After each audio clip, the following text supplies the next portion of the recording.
Hello, everyone. This is your friendly neighborhood podcast. I'm Kyle Swope, and I'm flying it solo today. Hey, we got a lot to talk about. It has been a long time since our last episode. At the time I'm recording this, it's been almost 11 months, which is crazy. I know, I think in the last episode we discussed how summer was coming up. We had some things to sort out because I know we were all busy. We were all doing stuff. I was starting a new job. I know Colin, he started a new job as well. And Josh was working at a camp. So great for them. They're doing great. They're doing some great stuff out there. But because of that, the Friendly Neighborhood podcast we backslid, if that makes sense. I'm sure you know that if you're watching this now. But yeah, so we backslid. And in doing so, I thought of a lot of things. Because what happened is after the summer, we never really were able to put something together, if that makes sense. You know, like carve out some time, because Colin, really busy. Josh, he was also busy. So yeah, a lot of crazy stuff. I was busy too, because I started a new full-time job, my first full-time job actually. And I also overlapped my full-time job with my last semester of college. So that put a big damper on things. And then I just finally have now gotten to the point where I have enough free time in my schedule to be able to maintain the podcast some more. So for all you guys who listened before and are back listening to this again, I want to thank you so much for your support. I literally could not have done this without you guys, but I want to thank you so much. But in doing so, I've been thinking for a few weeks now, I've been thinking about the podcast, thinking I really got to do some more stuff with this because I love doing the podcast, but there have been some struggles here and there. So here is what has come to my mind, and here's what we're going to do from now on for the Friendly Neighborhood podcast. So, because scheduling is such a hard time with co-hosts, we're going to change the format up a little bit. So I'm the one who really maintains the podcast, so I am the creator. I film, I edit, I post, I publish, I do all that stuff. So how this is going to work from now on for the Friendly Neighborhood podcast is I will always host, and I will co-host with a different co-host each time. And this co-host does not necessarily have to be Colin or Josh. It could be someone you guys have never seen before. We'd, of course, introduce them. We would say, hey, this is this person. This is why they're on the show. So I have some very, very fun ideas for what we're going to do next. I'm hoping very shortly to get the next episode out of this because I already have it planned out in mind. I know exactly what I'm planning on doing.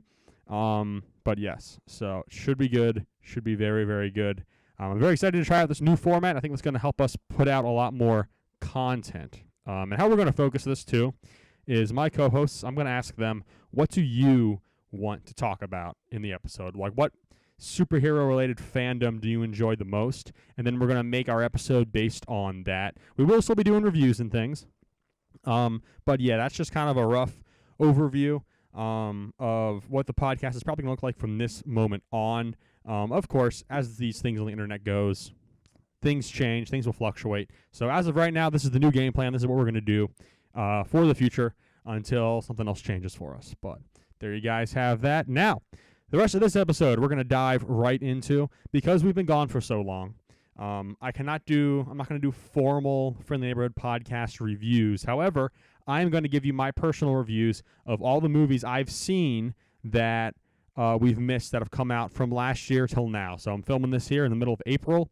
So every superhero movie that I've seen that's been out since then. Multiverse of Madness, Doctor Strange in the Multiverse of Madness. So this was the second best superhero movie of this year, in my opinion, of the previous year. And I'll tell you why. Now hear me out. A lot of people give a lot of crap to this movie, but I loved it, and I'll tell you exactly why I loved it, because I love Sam Raimi, okay? The greatest horror franchise of all time, if you ask me, is Evil Dead. So there was that. He's a horror director at heart, and he made for all these really good moments in the movie that really stemmed from his horror experience. I think it would have been cool if they would have given the movie an R rating, would have been able to push things a little further. So I really enjoyed that. Now, the biggest criticism I think I hear on the internet with Multiverse of Madness is the whole multiverse part. It's like, oh, he only goes to like 2 worlds. And I'm thinking to myself, yeah, but if the movie wasn't called Multiverse of Madness, would you have cared? Because I think people are focusing on the multiverse when they should be focusing on the madness. Get what I'm saying? So the madness, I think, was great and made it all worth it. Scarlet Witch was an incredible villain. I think she was great, top tier Marvel villain. Especially because after everything she's gone through as a character, I think, it was really good to kind of see that come to a conclusion. And we have not actually seen in the MCU, other than in What If, a hero actually go full-on villain, like just flip, become dark, have a complete mental breakdown. We've had the opposite with Iron Man, where he was, not a good guy. He was a pretty bad guy. And then after, everything, he decides to become better. And so he does all that, yada, yada, yada. And then we have Scarlet Witch, who kind of takes the opposite turn, which is interesting because she was introduced as like a villain, and then she joined the Avengers in Age of Ultron. And then she reverts back to being a villain, which I think is really interesting too. Now I'm thinking about it. I wasn't thinking about that earlier, but now that I'm sitting here and thinking about it, I think that's a pretty interesting dynamic. So there's that.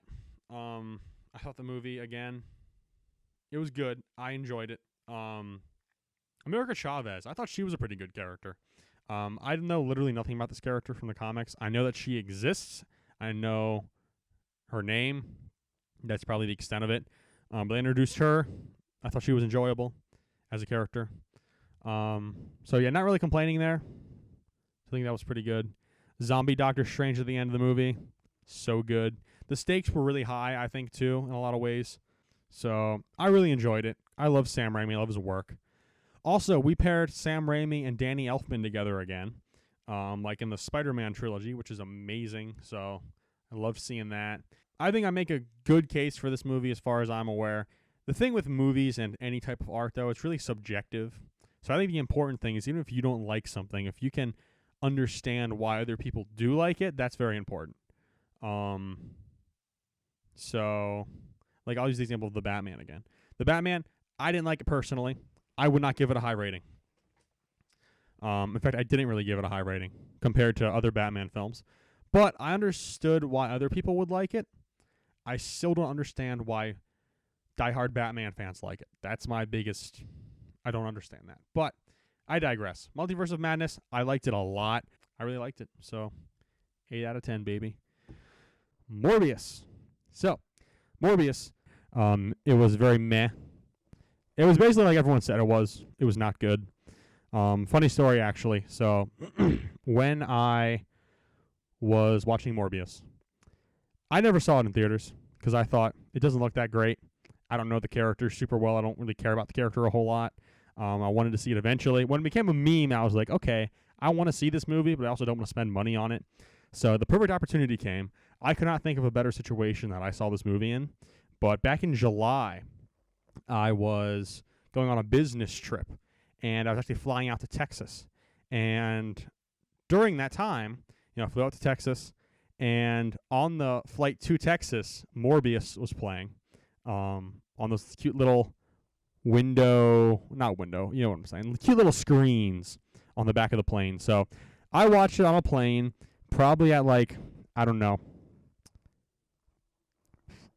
less than 720p, something. It was a really tiny screen, but I'm thinking to myself watching this, I'm like, I feel like Morbius was made to be watched like this. It's just that quality movie. It fits that resolution perfectly. So, yeah. Here's what I can say. It's been a while. I have not seen it again since I saw it on the plane, but here's what I can tell you about it if I'm going to get into the good, the bad, and the ugly. So, the good, the best part of the movie, Matt Smith, okay? I feel like Matt Smith knew the movie was not going to be good, so he was just kind of like, screw it, I'm going to just have fun with it. And you can tell that. And so, seeing Matt Smith as, what's the guy's name? He played the bad guy. He wasn't the original bad guy until he became the bad guy. Milo, that's it. He played Milo. And yeah, I don't know. When I was watching the movie, even when I watch bad movies, I can point out things where I'm like, okay, I think when this was being made, they were having a good time. And so that makes it a little better in my mind, even if the movie's absolute garbage. But with Morbius, I could tell Matt Smith was just kind of like, screw this. I'm just going to enjoy it. I'm going to have fun. And I could really see that in his character. So, I mean, that's probably the best thing I can say about it. Other than that, I guess I'll mix, if we're talking the good, the bad, the ugly, I'm going to mix the bad and the ugly together. because the rest of the movie was just, it was bland, it was boring. They made like some references to Venom and stuff. I think, can't remember if that actually got cut from the film. I don't know. It's been too long, but a lot of references didn't go anywhere. They cut out all the other Spider-Man references except for the end when Vulture somehow showed up, which didn't make a whole lot of sense. Which I think is kind of confusing, actually, because the Sony Spider-Man verse has been trying to cross over with the MCU. I think they successfully did it with the end of Venom 2, Let There Be Carnage. Now, the problem with that was they did the thing, and it made sense because they're like, oh, he's part of a hive mind. Somewhere in the hive mind, someone knows Peter Parker Spider-Man. So that's why he got pulled into the MCU. That was disappointing, though. Don't get me wrong, that they pulled him in and just threw him away again. That was pretty lame. But it makes no sense to me why Vulture is now in the Sony universe. That makes no logical sense. And everything they talked about in No Way Home with the spell that screwed everything up and ripped the multiverse, there is no reason why Vulture should be there. Now, I love Michael Keaton, mainly because he's the best Batman of all time, and his Vulture was also really, really good. But that just, it didn't make sense. It was just kind of dumb. I didn't like that. I think it's weird. They're going to have to explain the heck out of that next time he shows up, or else I'm going to be mad. Yeah, so I guess that's kind of it. That's my thoughts for Morbius. Not a whole lot of thoughts because there's not a whole lot of depth to this movie at all. Again, I forget most of it already. I remember more of the memes in the trailers than I do the actual movie. That just kind of tells you what kind of movie it is. But anyways, if I were to rank Morbius from 1 to 10, I'd probably give it a 4, but I might be a little generous and maybe give it a 5. So give it like between a 4 and a 5, somewhere like there. Because it's not that it was necessarily bad, it's just that it was dull. It was boring. So basically for that reason alone, it's not good. But yeah, moving on to that. Next film we have Thor Love and Thunder. Now, Thor Love and Thunder was very interesting. I was not very hype for it going into it. I remember seeing it. There were, again, good, bad, and ugly. I think the biggest problem with the movie can be boiled down to the phrase, too much of a good thing. Where, back in Thor Ragnarok, Taika Waititi coming in, making it a little more goofy and fun, worked because the previous 2 Thor films, which I thought the first Thor movie was pretty good. The second one, I don't think I've ever actually watched the entirety of because it was so boring. But what I can tell you is they did that. They changed some things up.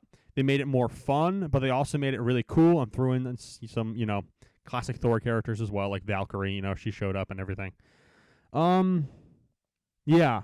And then this movie comes out, and it takes what Taika Waititi brought, that little wackiness and funness, and turns it up to 11, which ended up being a very, very bad thing.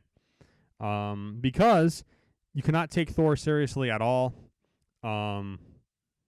He just, I don't know, he seems so out of character. Like, he's a character that's been through all this terrible stuff and trauma, and then they just drop him into, like, I don't know, this, how do you describe it? Like an 80s rocker phase, if that makes any sense. Where it's like pre-emo, if that makes sense. He's like a pre-emo Thor at the beginning of this movie. And by the end of the movie, he's like all soft and sappied up. He almost goes, in my opinion, in this movie, through a character arc that is very dad. And let me explain to you what I mean by that. So, when they start the movie. Like I said, Thor's in this, like, I don't know. He's almost like a rock star in the sense where he's very, like, a little mysterious, kind of tranquil in a way, if that makes any sense. But he's also a complete idiot. So, yeah, he's kind of doing that rock star life. And I think that makes sense, too, given that they soundtracked it with Guns N' Roses songs. I think they're kind of trying to hammer that point, pun intended, in the movie. So they do that, and I will say the soundtrack was great because they picked all of Guns N' Roses greatest hits, and it was cool. I like that part. The rest of the movie though, again, not great. But so they kind of do this thing with Thor, and then by the end, he's kind of acting like a more responsible parent type because now he's got Gore's child that he's raising now.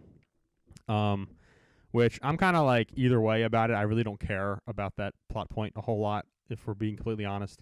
But yeah, I just kind of see him going from that, like going from being this 80s metalhead rock and roll type to being this father type, which I think is very funny because if your dad is the same age as my dad, then now my dad was a little more country, so he didn't go through it specifically. But I've heard stories, seen things of parents who are really like rock and roll, and then they mellow out when they become old. I'm sure you guys have heard about that story arc a million times. That's kind of what happens to Thor through the course of this movie, I think. But yeah, so that wasn't great. Now the one thing that was the best part of the movie, hands down, was Christian Bale as Gore the God Butcher. Okay, he was such a good villain. I wish so badly they would just give him a little more to go off of, because he was legitimately like scary. Like when he had the children hostage and he like killed that animal thing in front of them, I'm thinking to myself, that is like, if I were a child, I would have trauma after that. Which I think made the character very interesting, very dark, but also, like, I don't think we've seen an MCU villain at that level before do that type of thing, which I think is great. Now, on a side note, the MCU in general, I think lately, I may have said this in a previous episode, I can't remember, but I used to be there for every film. I'd want to see all of them all the time. And I've gotten to the point, it was really phase 3 when I hit this point. So after phase 2, after Age of Ultron, I guess. Actually, no, it was after Ant-Man, because Ant-Man was really good. After phase 2 of the Marvel Cinematic Universe, I think my first big disappointment was Captain America Civil War, except for the point of Spider-Man. That was awesome. But the rest of the movie, I didn't really care a whole lot about. And I just feel like for phase 3, I don't know, just the quality just felt like it dipped for me. So kind of from that point on, I was like, it's okay, this and that. In fact, phase 3 had the first Marvel movie that I completely skipped and didn't watch, and I still haven't watched this movie. Nor do I have any real desire to watch this movie, but Captain Marvel was the first Marvel film that I skipped. But yeah, and so ever since then, I've kind of just been like, if it doesn't seem interesting to me, I'm not going to watch it. And I'm the same way with the Disney Plus series, too. I watched WandaVision. I watched Falcon the Winter Soldier. I watched Hawkeye. I really liked Hawkeye, by the way. I watched Hawkeye. I watched, what else came out on Disney Plus? I'm trying to remember. Loki, that's right. And I thought they were all pretty good. Some better than others, of course. But then stuff like Miss Marvel comes out on Disney Plus. I have no desire to watch that. She-Hulk comes out. Let's not even touch that. I did not even start watching it, and boy, am I glad. And then Moon Knight, I watched the first episode of. I thought, this is pretty good, but I haven't gotten around to finishing it, and I don't really have much desire to. So that's kind of where I'm at with the MCU right now. I only see stuff that I really care about. So there are a few MCU movies that did not make the list.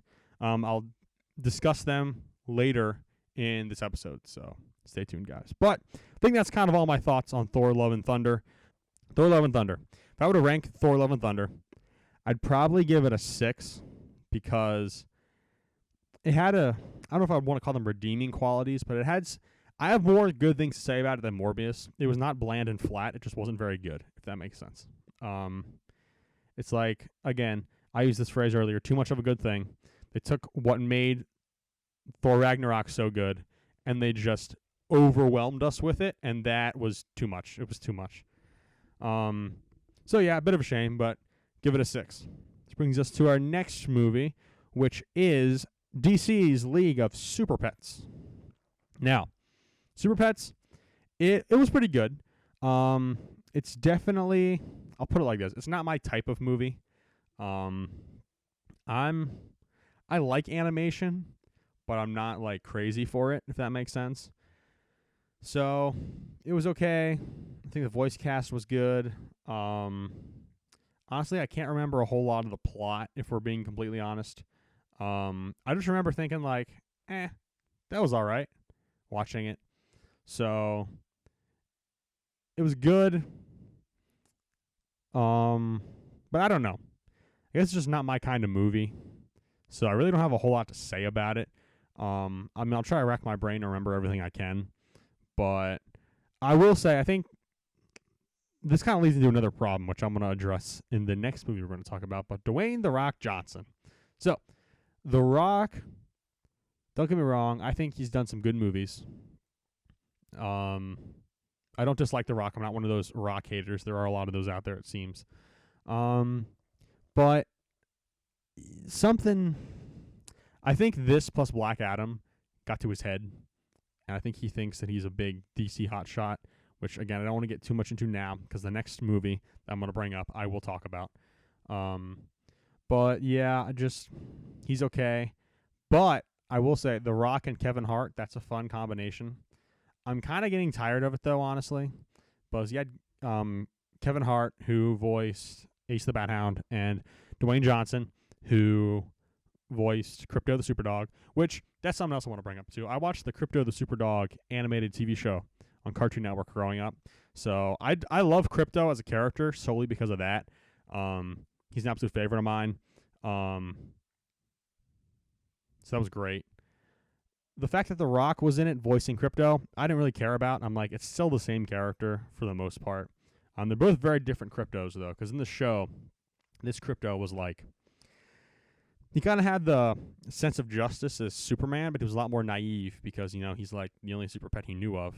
So he still wanted to save people, do all that type of thing. Where this Crypto seems a little more self-entitled. And he feels self-entitled to Superman, if that makes sense.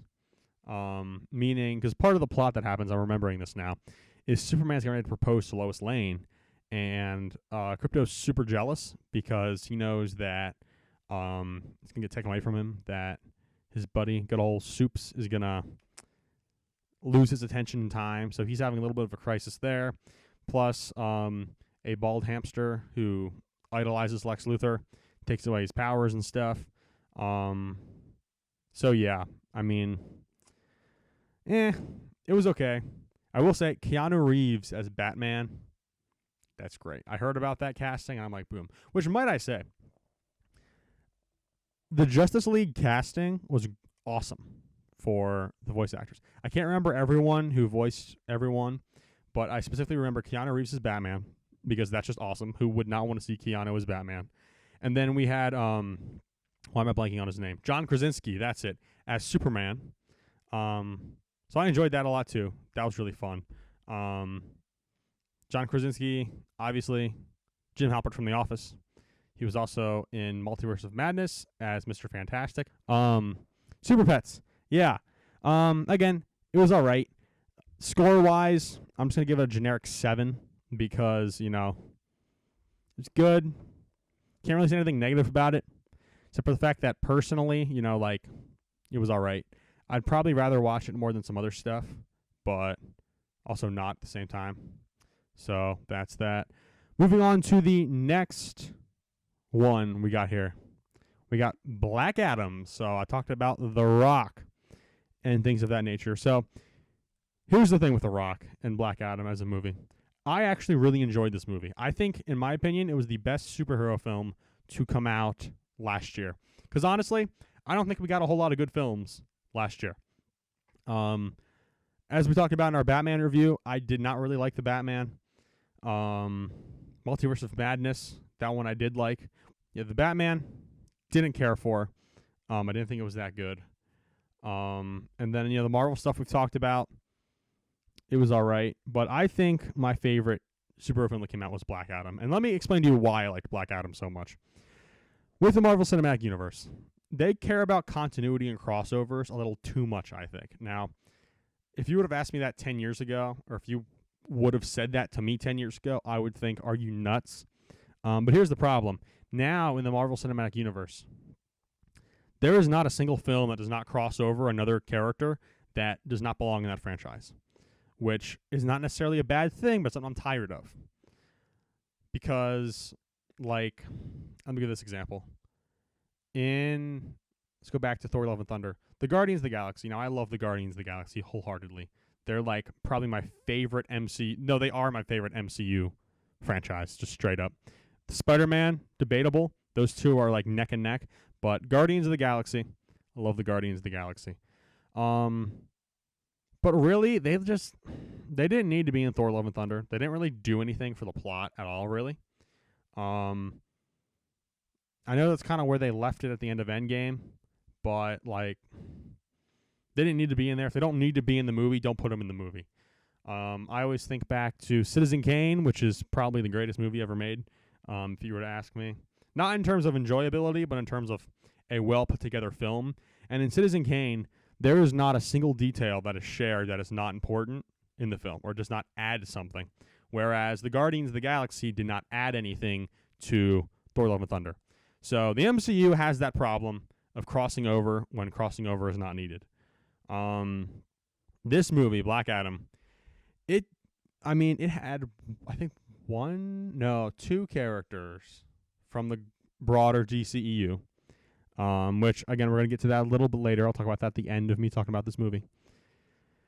But there were two characters that showed up, and the rest of it was all new territory, and I liked what they did. So you had Black Adam, right, Dwayne The Rock Johnson. They kind of do a quick telling of his origin story, air quotes, and then they kind of pick things up in modern day. They reawaken him. He has no regard, really, for killing people and stuff, which they establish. But the thing about the movie, that I think is the biggest thing it's got going for it, is because it didn't worry too much about continuity and crossovers, it had the freedom to be what it wanted to be, if that makes sense. So they had the Justice Society, which I think was cool, bringing them in. Oh, take it back. There were three characters. I just thought of another one. We'll get to that later. The Justice Society, I thought they were great. I really liked all of them, actually. I liked all four members. I think the dynamic with Black Adam was great. I think it made sense why they were called in to fight Black Adam for the most of the beginning of the film. I can say the villain was kind of lame, yeah, but I mean, a lot of superhero movies nowadays, the villains are lame. But the thing about Black Adam is it reminds me a lot of the Venom movies, specifically the first one, because I like the first one a lot, mainly because it reminded me back of like the early 2000s superhero films. I think specifically like Daredevil, for example.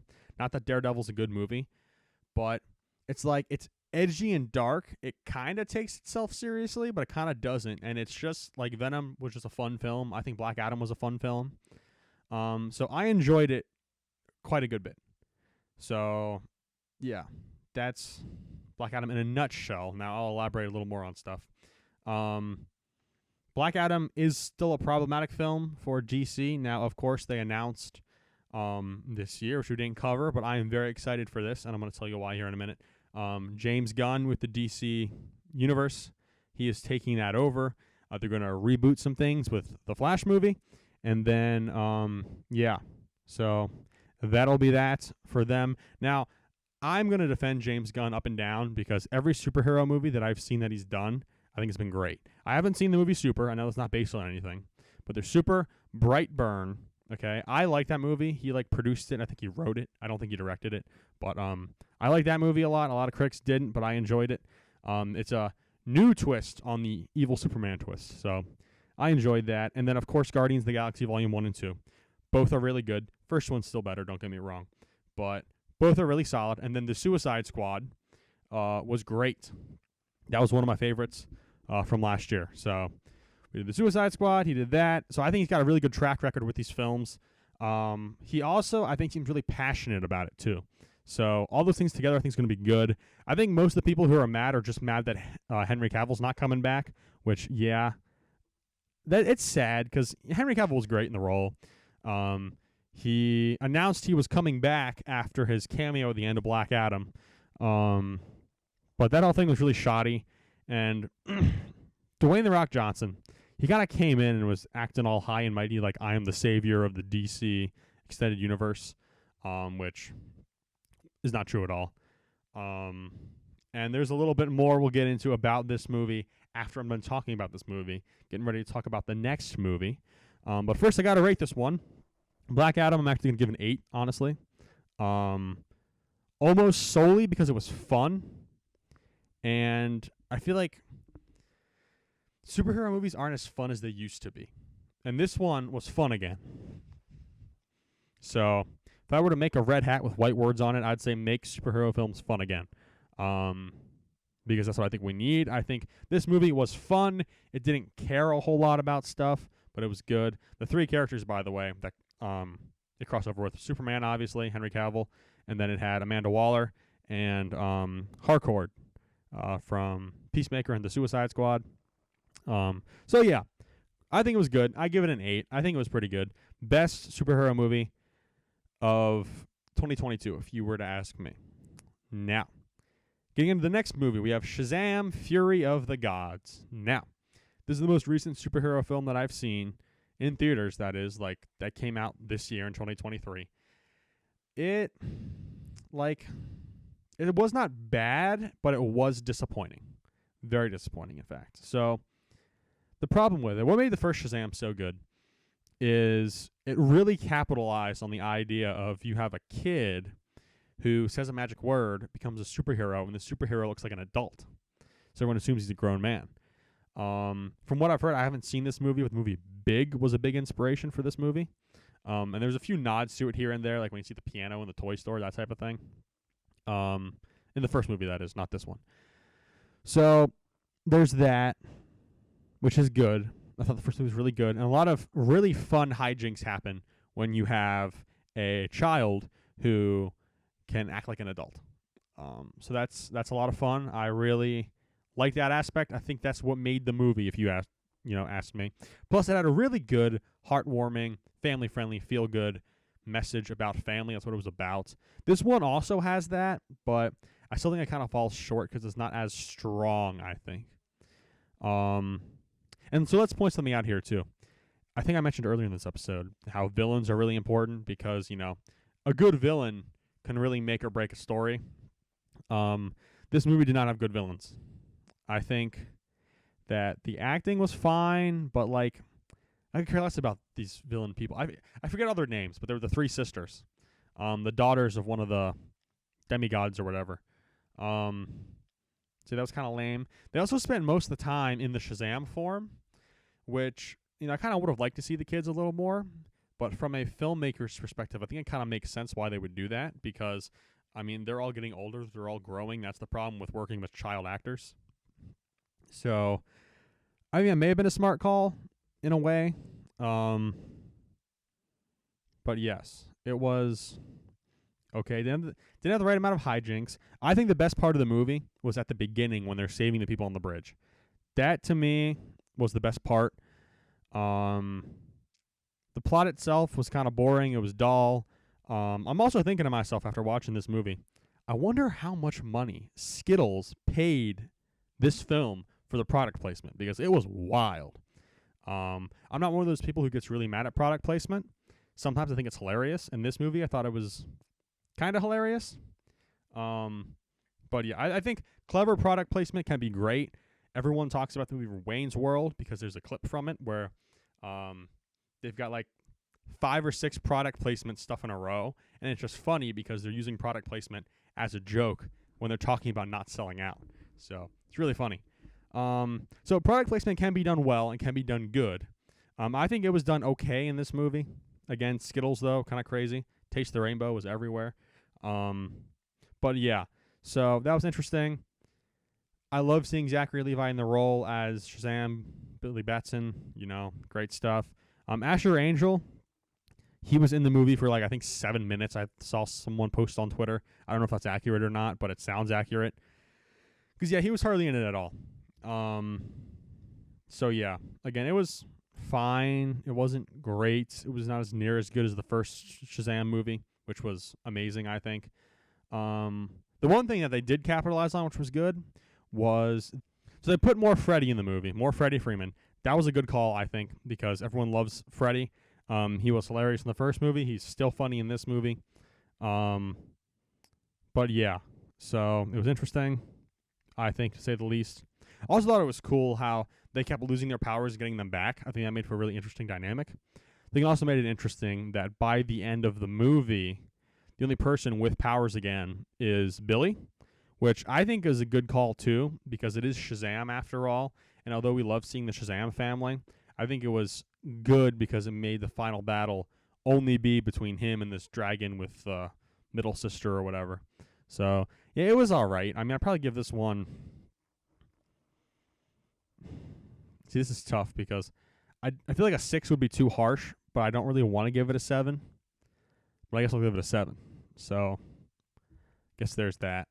Alrighty, so that is going to kind of conclude that portion of the episode. We got a few more things we're going to touch on before we end, but there you have it. That's a little short list of all the movies I've seen.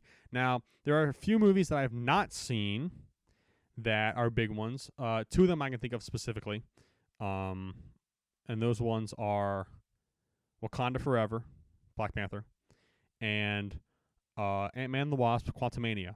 So, let me explain those movies. First of all, I can't remember if I said this in a previous episode or not, but Black Panther is one of my least favorite Marvel films. It's boring. It's dull. The CGI is bad. It was boring. I saw it in theaters, and I'm like, I don't want to see this movie ever again. I mean, that sounds kind of harsh. Let me rephrase that. I don't care to see this movie ever again.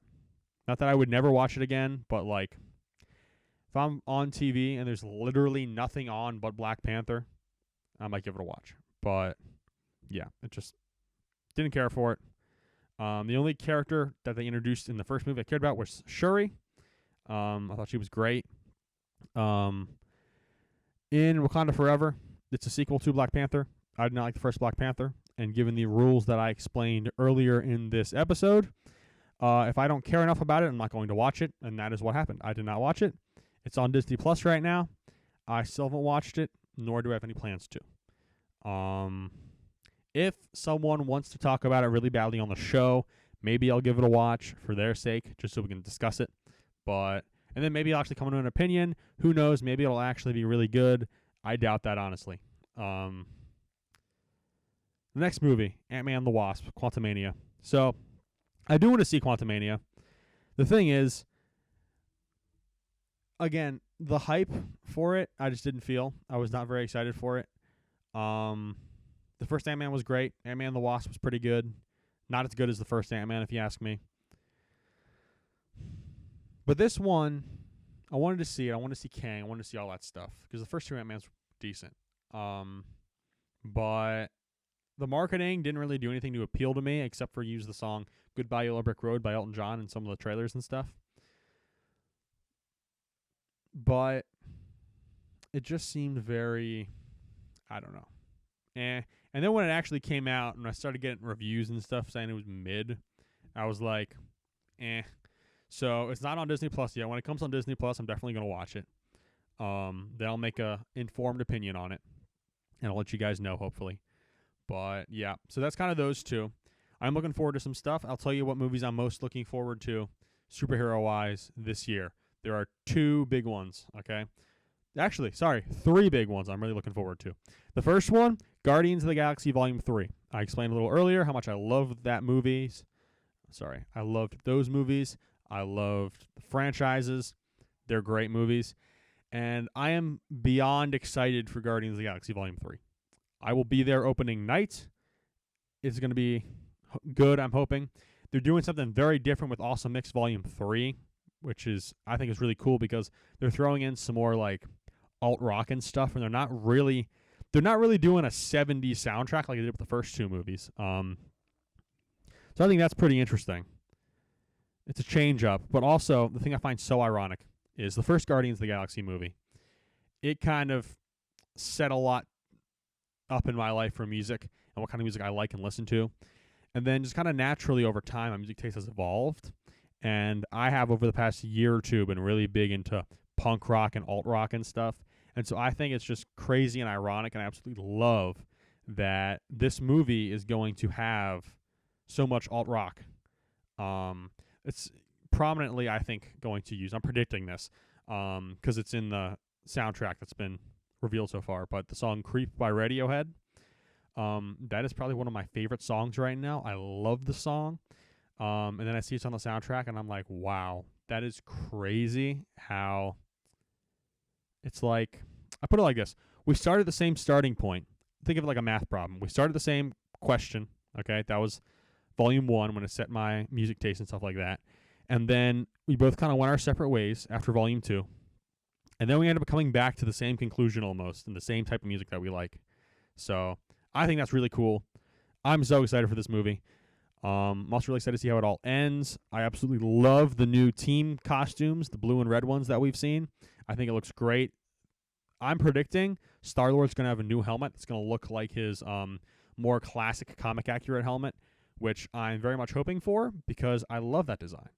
And they haven't shown it in any of the promotional things, so I think we very well could see that. I do know that this is very clearly going to be the end of this team of the Guardians of the Galaxy. Meaning, it's going to be, if we get more Guardians of the Galaxy films, I think James Gunn is going to kind of depart from it because he's doing DC now, of course. And it's going to be a different lineup. They might have some of the same people. They might not. I don't know. But if they continue to go on with the series after James Gunn leaves, he's making this kind of his definitive ending. So, for him anyways, and for his team of the Guardians of the Galaxy. So, I'm excited for it. I think it's going to be a good send-off. I know in the Guardians of the Galaxy film specifically, James Gunn really puts his heart and soul into it, and I can feel that. I think he puts a lot of himself into the movie and into the characters, and I really appreciate that, so I'm really, really excited. But anyways, enough about Guardians of the Galaxy Volume 3. The next movie I'm going to talk about that I'm excited for is The Flash. So, if I were to give you one reason why I'm excited for The Flash, it's Michael Keaton's Batman. That is simple. It's straight up. Batman is the greatest movie of all time, in my opinion. And my opinion is correct. Therefore, you can't debate it. Anyways, so I'm so excited to see Michael Keaton's Batman again. Because he's awesome. Ben Affleck's Batman's going to be in it as well, which I'm also very excited for. He's my second favorite Batman. Plus, I love the character of the Flash. Not specifically Ezra Miller's version of the Flash. Not that version's bad. I just don't really like Ezra Miller because, if you've been paying attention at all to what he's been doing over the past year or so, statistically, you have higher odds of getting attacked by Ezra Miller in the state of Hawaii than a shark. So that says a lot. So, yeah, I'm excited for this film. I'm excited to see what happens. I'm super hype. It's like they're taking elements from Flashpoint. Well, the thing's loosely based off Flashpoint from what I'm seeing in terms of some story beats. But they're basically making Michael Keaton's Batman universe as kind of the Flashpoint universe is what I'm getting the vibes from what I'm seeing in the trailers. So I'm really excited for that because Flashpoint is an amazing arc. The animated Flashpoint movie is also really, really good. I highly recommend both of those if you haven't seen or read those. So that I'm really excited for. And yeah, so I mean, again, super excited for those movies. Mostly because of Michael Keaton, but also for a lot of other reasons too, as I mentioned before. But yeah, so that's kind of a short and sweet answer for why I'm excited for that movie. The third movie I'm excited for is Blue Beetle. Now, Blue Beetle is another character that I've loved for a very long time. I was first introduced to the character in the animated series Batman the Brave and the Bold. And so I thought that was fantastic. I really enjoyed and liked Batman the Brave and the Bold. Again, Blue Beetle. I ran into him for the first time in that series. I am very excited to see him in live action. Also, I'm not going to be able to pronounce his name correctly, but the guy who's playing Blue Beetle is the kid from Cobra Kai who played Miguel. Well, is playing Miguel. I guess it's still a thing going on right now. But yeah, so very excited for that. I think it's going to be a great movie. But yeah, I'm just so excited to see this character come to live action. Plus everything we've seen in the suit, I think just looks fantastic. And I'm just really, really looking forward to it. Looks exciting.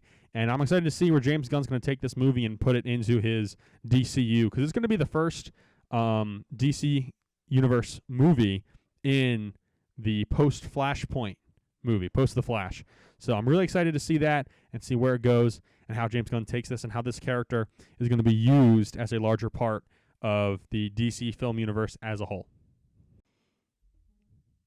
Well, everybody, I hope you enjoyed this episode, me ranting and raving about all kinds of stuff that you may have missed in the last almost a year. If you guys are listening to this, thank you so much. I greatly appreciate the fact that you guys are willing to stick around to hear us out. Hopefully you enjoy the new format we're going to try pursuing and the new things that we plan on doing as well. Again, we have the next episode thought out and lined up already. I know exactly what I'm planning on doing and who I'm planning on doing it with. So very, very excited to jump into that. But until next time, this has been your Friendly Neighborhood podcast starring Kyle Swope. Make sure to follow us on Instagram at Friendly Neighbor Pod. You can also follow me on Twitter at boss_man_swope. That's at BOSS_MAN_SWOPE. Friendly Neighborhood Podcast is a Lumberjack Media production. Thank you guys all for joining us, and we will catch you later.